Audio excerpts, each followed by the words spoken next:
আজকাল হোয়াটসঅ্যাপ আমরা সকলেই ব্যবহার করি। হোয়াটসঅ্যাপ ব্যবহার করা খুবই সহজ, তাই বিশ্বের প্রায় 150 কোটিরও বেশি মানুষ এই মেসেজিং অ্যাপ ব্যবহার করেন। বর্তমানে ভারতেও 20 কোটিরও বেশি গ্রাহক প্রতিদিন হোয়াটসঅ্যাপ ব্যবহার করেন।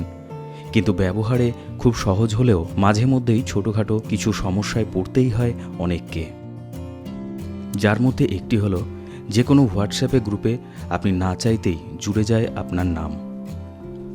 অনেকেই হোয়াটসঅ্যাপ গ্রুপে থাকতে পছন্দ করেন না, অথচ আপনার অনুমতি ছাড়াই হয়তো আপনারই কোনো পরিচিত নতুন কোনো গ্রুপে অ্যাড করে নেয় আপনাকে।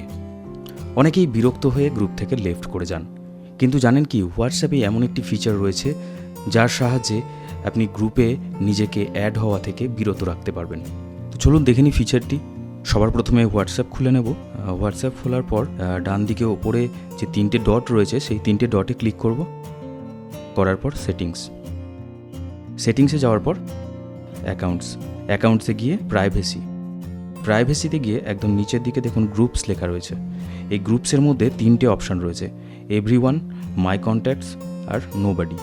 আপনি যদি মাই কন্ট্যাক্টসকে করেন তাহলে আপনার কন্ট্যাক্টসে যাদের নাম্বার সেভ করা রয়েছে শুধুমাত্র তারাই আপনাকে গ্রুপে অ্যাড করতে পারবে। আর এভরিওয়ান করলে প্রত্যেকেই আপনাকে গ্রুপে অ্যাড করতে পারবে। তো বাই ডিফল্ট এটা এভরিওয়ান থাকে। আর নোবডি যদি করা হয় তাহলে এখানে নোবডি করে আমি ডান যদি করে দিই তাহলে আপনাকে আর কেউ কোনো গ্রুপে অ্যাড করতে পারবে না। এবার কেউ যদি আপনাকে কোনো গ্রুপে অ্যাড করতে চায়, দেখুন এখানে একজন আমাকে গ্রুপে অ্যাড করতে চেয়েছে, যে গ্রুপটা ক্রিয়েট করেছে। তো দেখুন তার কাছ থেকে একটি ইনভিটেশন লিঙ্ক এসেছে আমার কাছে।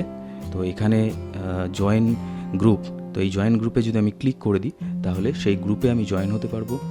আর যদি এই মেসেজটাকে বা ইনভিটেশনটাকে আমি ইগনোর করি তাহলে সেই গ্রুপে অ্যাড হওয়া থেকে বিরত থাকতে পারবো। আশা করি ভিডিওটি ভালো লেগেছে। ভালো লাগলে অবশ্যই লাইক করুন। আর যারা আমার চ্যানেলে নতুন তারা প্লিজ চ্যানেলটিকে সাবস্ক্রাইব করুন। আজকের ভিডিও এই পর্যন্তই।